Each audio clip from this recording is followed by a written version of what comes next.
Hello, everyone. Welcome to another edition of the Empowering Entrepreneurs Podcast. I'm Glenn Harper, Julie Smith. Yeah, sounds like you need a little water to I wet your whistle feel or like the something. coffee's not hitting me yet today. I got to work on that a little bit. How are we doing today? It's a little late, huh? Not enough caffeine. No, it's not, unfortunately, but we'll get there. I'm only just begun. Okay, well, How are things? we were just talking about how it was 60 degrees yesterday, and now we woke up and there's snow on the ground. It's There's called this, spring in it's Ohio, the right? curse. It's the curse.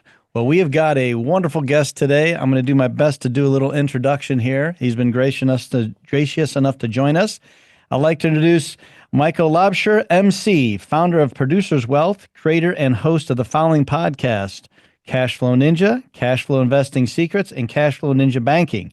He is a best-selling author and a member of the Forbes Finance Council, which, from what I understand, is very similar to the Illuminati. This guy loves to rock the boat and provide alternative wealth strategies versus the standard mutual funds and ETFs. He has cracked the money finance enigma code, is on a mission to share the tools with the masses. You might think you have to be loaded to engage and apply his services, but remarkably, if you're curious and have some investable assets, he will find a place for you. He is well-traveled individuals and settled in Newton Grand, Pennsylvania, which is very far from Cape Town, South Africa. He loves being a husband and father, which is evident by his passion to enjoy life and share experiences with his family as he navigates his journey through life. When he is not writing, talking, consulting, or dad detail, he enjoys the controlled violence of the rugby scrum. He obviously plays left wing as his side prevents him from playing the loose head prop position. A passionate guy. We are looking forward to delving into his journey, experience, and wisdom. Thanks, MC, for being on the show. Thank you for having me. That was fantastic. Mm. I mean, how long did that intro take you? I mean, you even got some rugby words in there that I I didn't know did. existed. I knew enough to be dangerous, but I thought, well, this guy's got all kinds of good stuff. So this is going to be a great chat because, again, it's all about, for our audience, it's about just entrepreneurial journey, the trials, the tribulations, the struggles, the chances, the decisions, and what happens and where you end up. And looking at your life history, it's amazing how did you get where you're at? So, when we do this, we just like to, how do we, get to know you and where you're coming from? And again, grew up in Cape Town, South Africa. That's way different than Pennsylvania. And again, you Paul Roos Gymnasium High School. So what was this like in South Africa? Just born and raised there? And how long did you live there? You guys really did your homework. I'm very impressed. Yeah, I grew up in South Africa during a very interesting time in the country's history. I was actually attending boarding school at Paul Roos Gymnasium, that you just mentioned. It's an all boys school, and I went to boarding school there. And I still remember the massive changes that was happening in the country, moving from one form of government to another government while I was at school. And I saw a lot of, massive changes, a lot of confusion. Nobody knew what was going on. Nobody knew what to believe, because the media was out of control. Sounds familiar. Yep. And then also it led to a lot of people panicking. I saw as a young man how a lot of people react in times of uncertainty, in times of chaos, which was a gift. If I look at my life as and just my journey as an entrepreneur, business owner, and an investor. But yeah, I mean, a lot of it also made me question everything, which I Mhm. think we don't do enough of these days anymore. But I mean, at that stage, I was 13, 14, 15 years old when all this stuff was going down. And I question everything moving forward, regardless of where it comes from. And research, I was curious.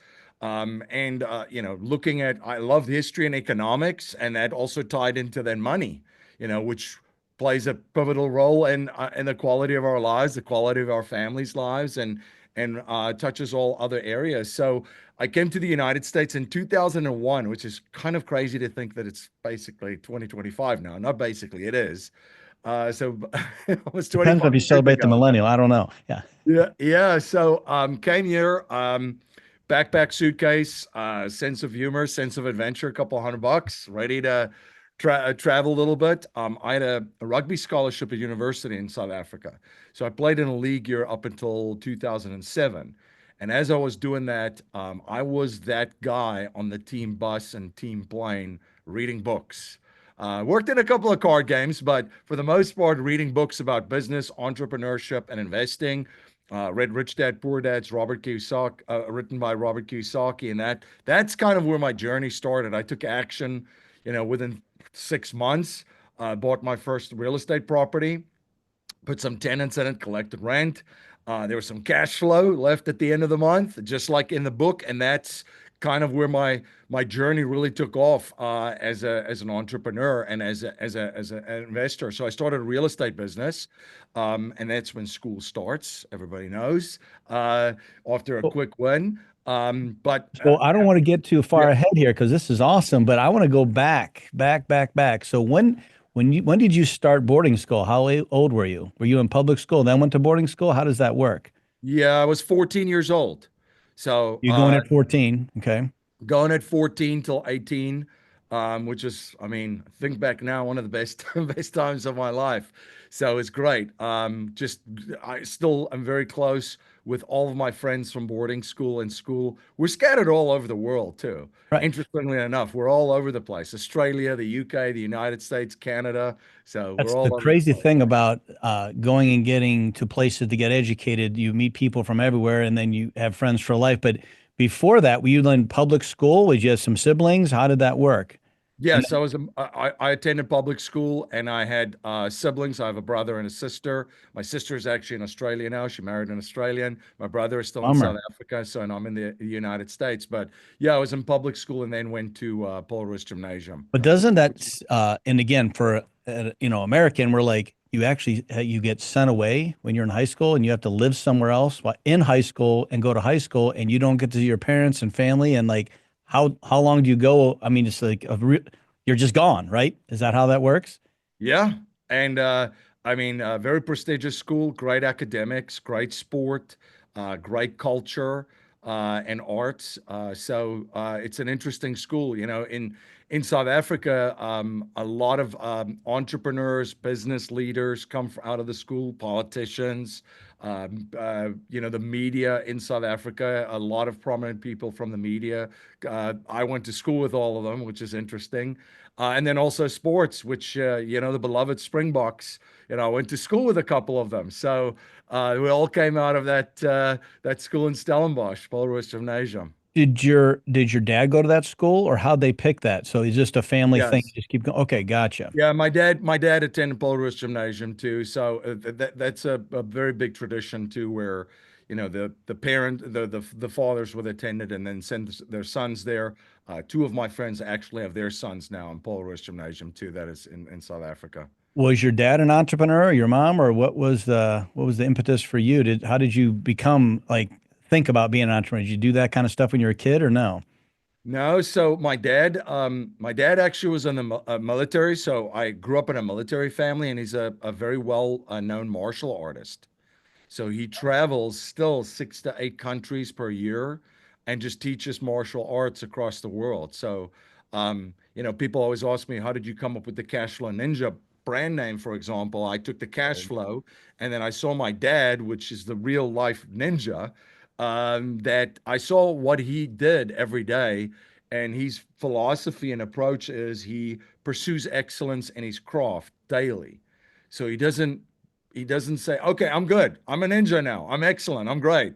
He pursues it daily. He just tries to get better every single day. He's 76 years old, still trains 2 to 3 hours a day, and he still has the same mindset. He's just trying to get better every single day. And I took that approach to business and to investing in my life. So he was not an entrepreneur, but I learned a lot from that from him. Did Um, did he teach you any martial arts then when you were a kid, or no? A I little played a bit. lot of I played a lot of sports, and so all of us did martial arts at some stage. But at some stage, it became, there's just not enough time to work it in. Rugby, cricket, tennis, cross country, track and field. Like, where do you fit in the martial arts? And my mom was a teacher, and that's where my passion comes from for educating. And actually, my dad, before he at one stage was a teacher too, before he went back into the military, and then he teaches martial arts. So, that I kind of got a little bit from both parents. Although they weren't entrepreneurs, I would say it has really helped me on my journey. What do your siblings do? Just curious what they took out of all that. So my brother is a very well-known musician, a rock star. He played in a very famous band in South Africa. They did travel in Europe, and then he has his own band right now. So that's what he does. He's a musician. And my sister is, she's in sales and marketing in Australia, working in real estate. But it's yeah, we're not boring. I guess you could say No. a lot about our family, but we're not a boring bunch. Well, I think the takeaway so far is that you got, we'll call it the, I want to say privilege, but you had the opportunity to do everything. There's so many choices and options, and instead of going, I don't really want to do that, I think you said yes to everything, right? Apparently. Yes, and I just also want to clarify that. So I come from a middle class family in South Mhm. Africa. So it's not there was no silver spoon, no No. silver spoon. But there was, I love sports. So my parents had me tried everything just to see what I enjoy and what I love doing. Well, Um, well, that's the thing. Like the sports you chose were not like chess and badminton. We're talking full contact, mental strength.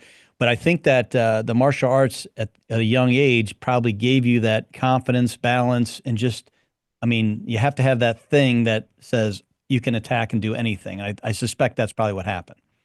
Yeah, so the big lesson in martial arts too, and especially the type of karate that my dad still teaches today, is the first thing in martial arts is to have pretty good defense. So the first thing that you got to do is make sure that you don't get punched in the face or get knocked out. It's the first. That's lesson number one. The lesson number two is, well, now that you've protected yourself and you've got pretty good defense, now go knock out the other guy. Right now you go now you go clean these pipes. Which that kind of approach too, and this is the thing where I love bringing in sports into my business, is we also and when I played sports and later down the line coach sports, you want to have pretty good defense, and that's a main focus because once you have the foundational stuff down and your defense is in place, now you can swing for the fences and really No go fear. after it. No Yeah. fear. It's funny. You probably have a different childhood growing up. Usually when you're a kid, you feel like there's that day you got to challenge the old man and take him down. At this point, I think you just leave him alone. I don't think you want to go after him. And I think he's still the top dog. Out of I respect. know I will Yeah. never be able to take him. Yeah, that's not going to Crazy. happen in this lifetime. Isn't So that crazy? All right. So here you are. You're graduate high school, and it looks like you wanted to Well, go. wait, I want to know Oh. in high school, at this all boys school, yep. what was your experience? Obviously, I think it was a very good one. I think you had a, great education. You obviously played rugby. What other sports did you pursue in high school? What else happened that kind of formed who you are today? Yeah, so I played rugby, I played cricket, I did track and field, and then also I learned how to play guitar while at boarding school. So music was big. I mean, that was a big thing that guys were into. There were some guys that got into the arts and did a lot of plays and that kind of stuff. We were actually forced, not forced, but it's a requirement. So technically forced, but you have to pick a winter and a summer sport and then a cultural activity. So the goal is to get well-rounded, great, individuals, and then of course academics is important too. So you don't just want to, you just don't want to have a bunch of jocks running around. You want well-balanced No. individuals. So and music was great too, to learn. So yeah, there's a lot of stuff that I took from high school, whether it's the sport, the cultural stuff, learning how to play guitar. And then also, just the camaraderie and the friendships that were formed. So it Did was you great. do anything entrepreneurial in high school? Did you, sell anything, create things to do, or no, that itch I, wasn't there? no, that itch wasn't really there. That's why I always say I don't have a cool entrepreneurial story where I was the kid going door to door selling candy bars. Well, I I think don't you've got a great story. It's just different, It's which is different. what's awesome about everybody's story. So, okay, so have. you're in high school, you obviously get recruited to play rugby. Must be, what you shine at. So, how do you pick where you go and what you do I next? think you went to. I think I made some notes. So I Oh, want okay. I don't to have, I'm yeah, not yeah, privy yeah. to Stellenbosch the notes, University was okay? I I'm want to just, see yeah. if I got this right. And so I think you went to Stellenbosch University. That's and correct. Yep. history, politics, and economics, a triple major. And then the University of South Africa, complete your degrees, and then went back to earn your MBA. So how did you pick that university, and what was the impetus of all that? Well, why so many Some things? people are overachievers. It's okay. Yeah. So I went to University of Stellenbosch, which is in the same town that Paul Roos Gymnasium is. So Okay. Stellenbosch is one of the oldest towns in South Africa. Not cities, so it's just a town, but it's a, college town. And yeah, this the whole town is kind of centered around the high schools that are there, Paul Roos Gymnasium and the sister schools, Bloemhof and Renish. Bloemhof is the Afrikaans speaking girls' school, and Renish is the English speaking girls' school. Paul Roos was bilingual, so it's English and Afrikaans. And Stellenbosch University is the university on the town. So, which also happened to be the university that you want to go and play rugby at. So it's kind of like our Notre Dame, I would say. Okay. So playing for Stellenbosch University is the equivalent of playing football at Notre Dame. Gotcha. So great academic school too. And but the rugby is a big deal there. So that's what lured me over there. And besides the fact that it was in the town that I went to high school to, so it made it really, really simple. It wasn't a lot of hard choices.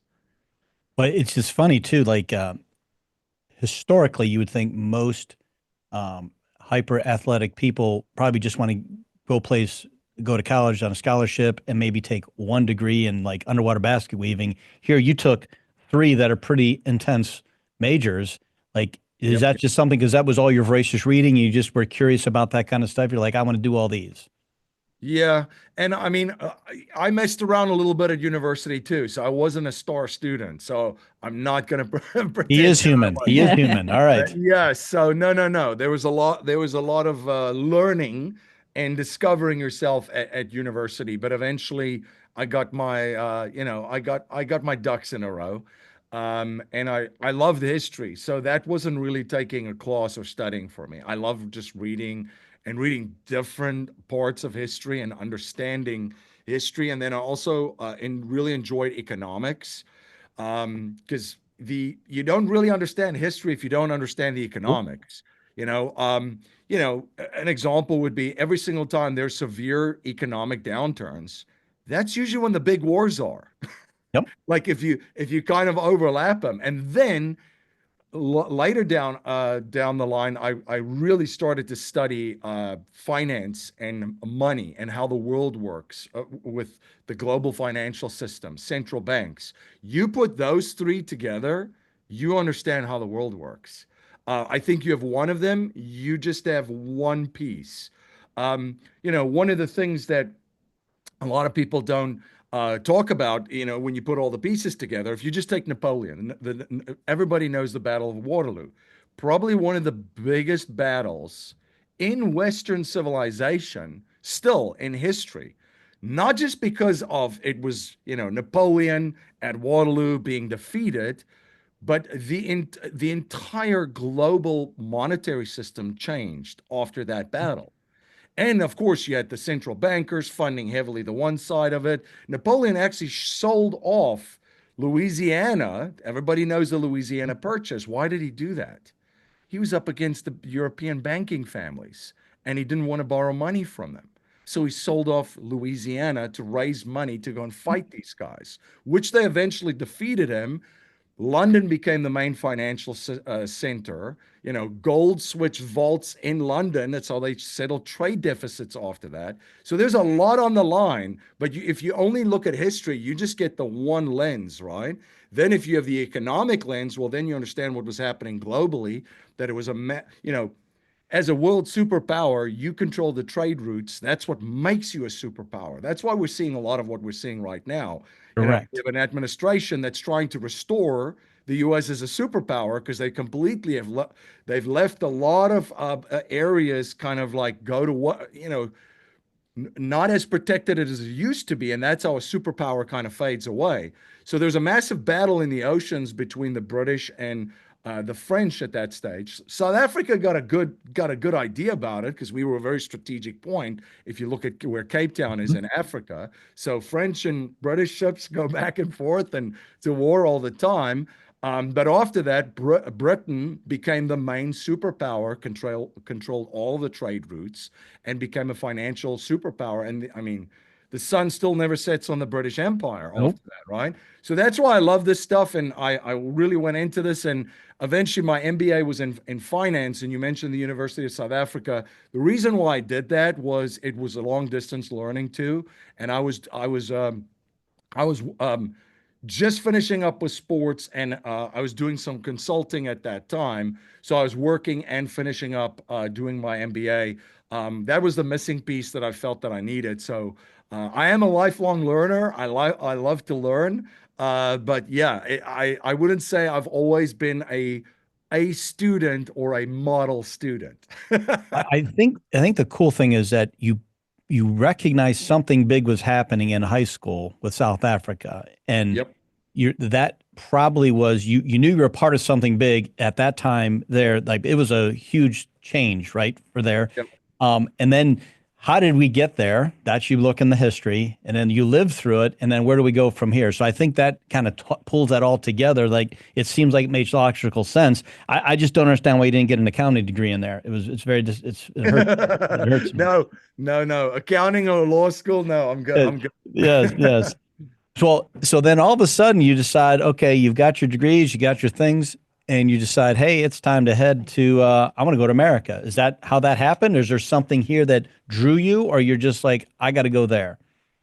Yeah, I was pursuing some professional contracts in Europe at that stage with rugby that eventually didn't materialize. So there was a league in the United States that was a very good league. It was I would say the precursor of Major League Rugby that's now. The league that I play in no longer exists. It kind of went away after the 2008, 2009 financial crisis. So there was an opportunity here to play in that league, which, I was young and looking at that going, well, you're playing rugby, you're traveling, seeing the United States, seeing the world, you're playing in a different city every weekend. I mean, where do I sign up, right? So that was fun, and I had a sense of adventure. I love traveling, still do. Our family still travels quite regularly. But yeah, that's how I ended up That's how you here. got here. Yeah. But it's weird, like, most rugby players like to have a pint or two after a match, but you don't seem like you're that guy. I don't think you ever partied when you went out. No, no. Uh, I do. He I was do think. reading. Dude, I'm Yeah, telling you, I've ran into some rugby players at bars before, and it is impressive what goes down. It's got to be an awesome thing to be part of. It's a whole cult fraternity thing. it's a great brotherhood. I had a lot of fun. I had a blast, and when you're on the pitch for 80 minutes, there's not a single person that doesn't get thirsty after all a hard day's work on the field. So you might have to quench that thirst when you get off of it. So at some point you're traveling around playing ball, and then that's what's going on. But then you're like, man, I got to make a living here. Are you working at this time, or are you just playing? Yeah, that was the one thing is you're almost unemployable really Mhm. traveling that much and playing. So, in the book Rich Dad Poor Dad, one of the lessons is the rich don't work for money, they work to learn. And that kind of resonated with me. And I looked at this and I said, well, there's a huge opportunity here.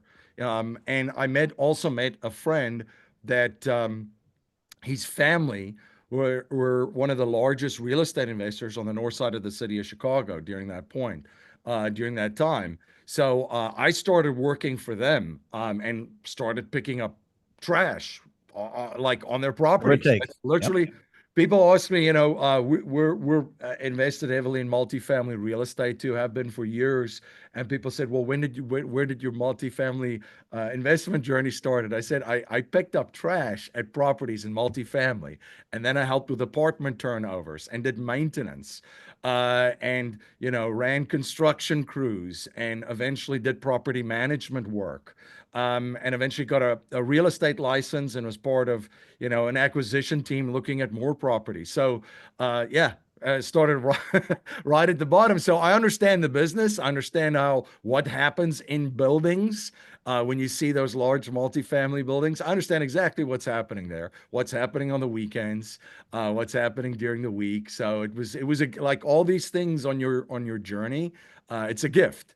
It's an absolute gift. It's just so funny, weird that not haha that you're sitting in your history, politics, economics, MBA, and you go into real estate and you go in at the very bottom of it and you work your way up, and it just has to be like you must just have saw this and say this is the way to do it. Is it Kiyosaki's book? Is it Rich Dad Poor Dad that was the impetus and you had an opportunity with a friend? Is that how you chose that, or does it choose you? I think there was a little bit of both. I think it fit my personality. I liked at that, especially when it comes to investing. I'm a person with a very long-term view. I could look at things and go, well, for the next 100 years, does this make sense, right? Where that fits my personality. Things that move slowly, things that are more predictable. At that time, I've done other things that are a little bit out of character, but I love the asset class. It's kind of like I can explain, my children, what are now 8 and 6, I can explain to them when they were 5 years old how real estate works. So it's very, very simple. I like to keep things simple. So I love the asset class. The book definitely gave me an insight to a different world of how to think about real estate. But I love the asset class. And then, the other asset classes that's combined with this is just stuff that I learned. It started with real estate, and that's an investment asset class. And then this friend of mine, who I mentioned, they were one of the biggest investors in the north side of the city of Chicago, came from a family, but it's one of these legacy families. So these family office, quote unquote, families, which are families, a family office is a private wealth management firm that manages the wealth of a family that usually have around $100 million in assets, right? So I got an insight to a world that I did not know exists growing up in South Mhm. Africa and attending high school and university there. And I also, I'd lunched the one day with this friend, and we were this is, just hanging out. I'm working on some of these real estate properties. I was probably painting and, sweaty and dirty at that stage. This is great, having a lot of fun. We're having lunch. He's got his CPA and he's lawyer with them and a life insurance professional. And I sat with them and I understood what the lawyer was doing, I understood what the CPA was doing, but I had no idea what the life insurance professional there, specialist was doing. And then afterwards, I said to him, like, I don't, I kind of have an idea what's going on Mhm. here, but fill me in. And then he was explaining, look, we have operating businesses that we've had in our family for, decades. Those generate income for us. And then we position all of our liquidity in life insurance contracts, in very specifically designed life insurance contracts. And then we leverage those life insurance contracts to go buy real estate. And we just do that over and over and over. And it blew my mind. And I was like, but you guys are, shareholders in a bank, like in this, like a private bank. Wouldn't you just put your money there? He goes, no, that's where other people put their money. So we warehouse our money in these life insurance contracts. So then I learned another asset class. And then, the way he was explaining it to me at that point too was like, look, it's just like real estate. It's structured and designed exactly just like real estate. Um, and my mind was just blown, and I started to learn more about that. And then I brought in that asset class into kind of my own strategy. And then I started to incorporate other things and learn. And as I did that, my philosophy is you don't have to do a Rockefeller to do what Mhm. the Rockefellers do. Mhm. You can do it on a smaller scale. The trajectory of my life changed completely. So it started with real estate. I still love real estate, and I'm invested in real estate and, specific commercial real estate like resorts and so forth. But from my business standpoint too, I'm also in the insurance space as an asset class of exactly how these family office families utilize insurance. And that's one of the companies that I have, Producers Wealth, that where we share other people exactly how to do that. So you hear about this. How long after do you create it? Yeah. Like, so So you're exposed to it, then like take us down that path. yeah, it all happened kind of in sync. It's interesting how life comes at you, if I can put it that way. Because I read Rich Dad Poor Dad by by Robert Kiyosaki. I read it every year. So I've been reading it for 25 years, every year. And people think kind of like I'm crazy for doing that. You don't have to read 1,000 books. Sometimes you can read 25 of them and just read them every year, especially the good ones, because when the student is ready, the teacher appears. So I was reading that, and it just hit me like a lightning bolt that I was looking at the financial statements. This was about the third or the fourth time I was reading it. And I look at this and I said, well, all the liabilities on my financial statement, that's someone else's asset. And then I looked at that and I'm like, it's the bank's asset. All of these are the banks. The mortgage that you have that is a liability for you that causes you sleepless nights provides cash flow for the bank. The car loans, the credit cards, all those things. So I looked at that and I go, these banks have really got this figured out. I have to figure out how to become my own bank. And then as I had that moment, I had that lunch where he shared, look, we create our own banking system, between our operating businesses, our family bank, which is these life insurance contracts, and then the real estate that we buy. And then I came across a book written by my great mentor, Nelson Nash, called Becoming Your Own Banker. So it was almost like it all happened within, 6 to 12 months. And then I took action and I started to set up, the strategy for myself.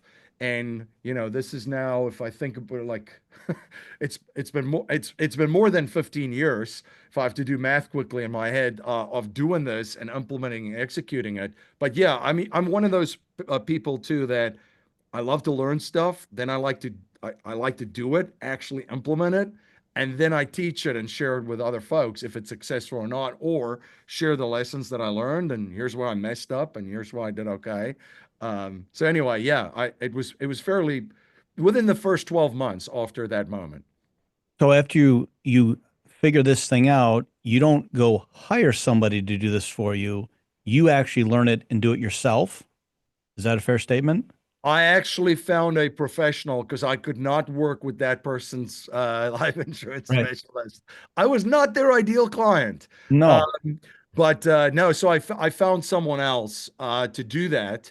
And they were helping me. But, then I also learned, I mean, financial services. That's, I learned the world of financial services because I was in the real estate world and the business world. And at that stage, starting other businesses with partners. And then I saw the financial services space and I'm like, wait a second. So the people that actually sell a lot of products and set up a lot of strategies in the financial services, they don't actually do it themselves because Right. I got it set up, but they don't know. They were saying, well, I don't really know how they use it and I'm like, so you guys don't have this yourself? No. And I'm like, oh, so how do you sell products when you're like, oh, this is the greatest thing since sliced bread. This is the greatest product in the world. Do you have it? No, but you should get it. It's great. It just didn't make any sense to me. And then I started to see too why in the financial services world, especially entrepreneurs and business owners, how they're on the one side and you have a lot of financial professionals on the other side. And it's almost like the advice for the general population is, I mean, for business owners, entrepreneurs, it's the wrong thing.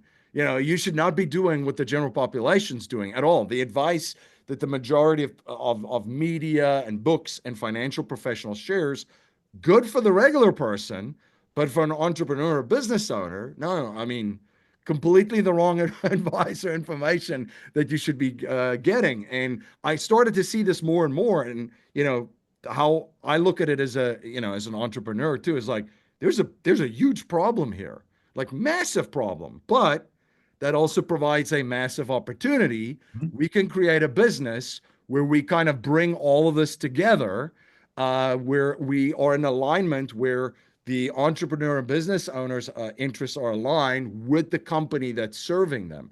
So that was the big part to solve that that challenge. So then we started to, then I started to get licensed and learn how to set this up and get all of the structure it correctly. And that was a journey of, another year for me of really deep diving, meeting with a ton of professionals, networking, learning from folks in family offices. And, I would just cold call people and say, hey, Literal. can I come in and see you guys? I'm not looking for a job. I just want to learn if you guys, if you have a meeting or something. And there was actually a couple of people that did sit down with me, which I'm very, very grateful for. But 12 months of that, and then we eventually started to execute it and set these policies up ourselves. And then we also have the coaching aspect of we're actually using this. We could show you how to use it, map out strategies, and now now we're in a position to craft an entire multi-generational holistic wealth strategy for business owners and their families. But yeah, And it was baby that's steps. the Producer's Wealth company, correct? That's correct. Yes. So an entrepreneur could give you a call and say, "Hey, give me the secret to turn my liabilities into assets and help me set up and do what the wealthy do, not the rich, but the wealthy." You have a process for that, is what your business basically does. That's what we do. We have a strategy called the Get Wealthy for Sure strategy. And it really addresses the three biggest pain points of business owners. I made a statement, and I like to usually give examples to not leave people hanging. But I made a statement that most financial advice and information that business owners are getting is completely wrong for them. Good for the general population, terrible for business owners. They should actually be doing the opposite. So what are some of those examples? Well, the first thing is, when you start a business, you don't know if it's going to fly or not, and you're all in. Look, everything. You're all in. This is long days, nights, blood, sweat, tears, crying, laughter, all those things. Then the business survives. And then you're like, "Oh, I'm not going to go bankrupt. This is fantastic." And then you keep your head down and keep building. At that stage, you look like a broke person on a financial statement, right? If we have to be honest, because you're all in. Like unless you come from a wealthy family or have a silver spoon in your mouth, for most of us, you're all in. Nobody wants to talk to you. Financial advisors, CPAs, lawyers, you're not their ideal client. I've been there. Then the business becomes profitable and you really start to grow and scale it. And now you're generating cash in your business. Well, now you do have professionals that come into your life. So a financial advisor comes in and said, you've done a fantastic job with your business. Let's diversify out of your business a little bit, and take some money out of your business and put it in stocks, bonds, and mutual funds. So why is that terrible advice? Because now you're taking money from your business and you're giving it to someone else, losing control over that money. And what are they doing? They're investing in other people's businesses. They're providing liquidity and capital for Apple to grow Apple's business. I love Apple, but Apple doesn't need my money. My own business does. So that's the first mistake. And because you're now diversifying outside of your business, losing control of the money and investing in other people's businesses, it gets worse. Any business owner listening to this knows that there's different seasons of cash flow in a business. I talk about the 4 seasons of cash flow, summer being the highest revenue month, winter being the lowest revenue month.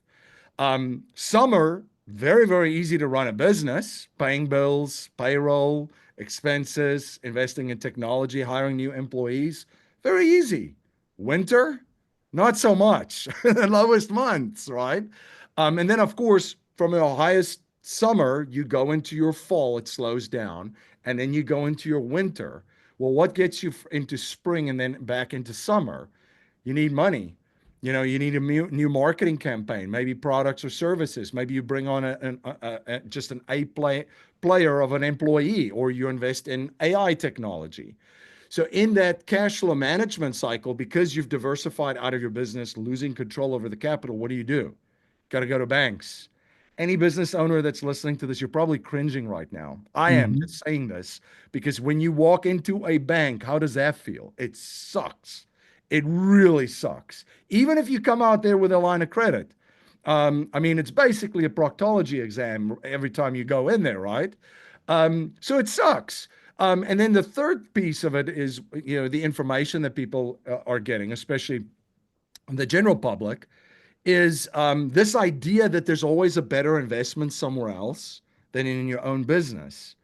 And I know your listeners are not average listeners. We're not happy with like, hey, you could get an average of 8 to 10% returns, in the market. Who wants average? I don't want average health or an average marriage or average relationship with my kids or an average business. Why would I want average returns? Plus, if you're doing it correctly, the returns that people can get in their own business, the 10 years that we've been in business, I have not seen any return outside of someone's own business that could beat it. It's almost impossible if you do it correctly. So those are the three biggest things that I would say, like, that's the misinformation and the wrong advice. So what are some of the things that business Can owners I want to say Yeah. two things that I've noticed in my career when you do this is it's the craziest thing. You pay rent to somebody to hold your money. You got to pay them rent to hold it. And then when you walk into the bank, they never give you money when you need it. It's always available when you don't need it. But when you really need it, they don't give it to you. And then the belief that you believed in yourself all those years to put the money into your business, do your thing, and all of a sudden you start, I don't believe in myself anymore. So over there, I believe that they're going to do something better than me here. So you nailed the trifecta. That is the craziest thing that happens to every single business owner. And the shiny object syndrome, it gets Yep. worse. I mean, we're living in a world where, let's face it, collectively, we have the attention span of a gnat.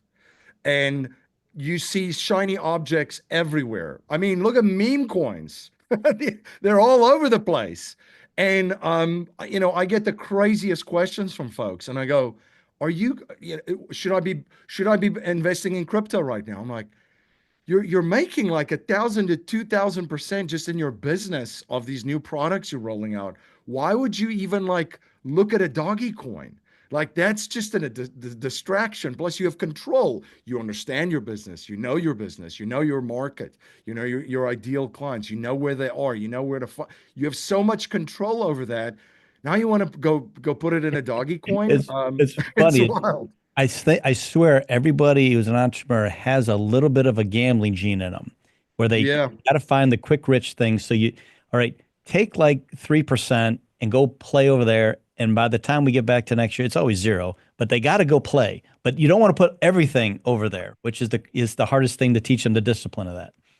Yeah, and there are strategies of how to diversify out of your business, right? So I mentioned the system that you can build. So again, what if you had a system where you do take some capital out of your business, you build a family bank, now it's in your net worth, you're moving some of the liquidity out of your business into your family bank, but it doesn't starve your business ever from capital or liquidity because you're just now the banker to your business.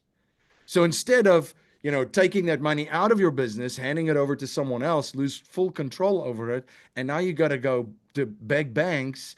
What if you keep it in your own system, this banking system, put it in your family bank, and you now become the banker to the business. You can also, one of our clients bought the real estate from which the business was running and operating from using the system. They got the money from the family bank, which they set up with these specifically designed insurance policies. That's where the money came from, the loan. The trust loaned the money to them. They bought the real estate, and now they own the real estate. They have the family bank and the business operating from the real estate. There was 3 other tenants paying rent. I mean, that now they own real estate, business, and they have a family bank. So that's how you do it with more control and never starving your business. We call it the alignment capital strategy, where your capital, all of your resources are aligned to drive you, the business owner. It's not spread across like 10 or 15 different things. It's all in alignment. I think that's the thing too. And Julie, I know you love the question about the team and how to do that. So, it's like, it's one thing as a business owner, you're trying to do on your journey, you're trying to be the master of everything and do it all yourself. But at some point, you just can't do it. And the hardest part for an entrepreneur is either the pain is so much you have to because the discomfort's there. Or if you just do it at the beginning and just invest in that, it makes everything so much nicer. But as an entrepreneur, it's so hard for entrepreneurs to believe that you can hire somebody that's smarter than you, and it's not an expense. It's not an expense. It is an actual investment, but it's so hard to do that. How did you figure that out in your journey when you said, look, again, for you, it sounds like you invested a lot in yourself, but I think you did invest in other people at some point for your team. How did that come about? That's been outside of my business and my family. My best investments have been in my team and my employees.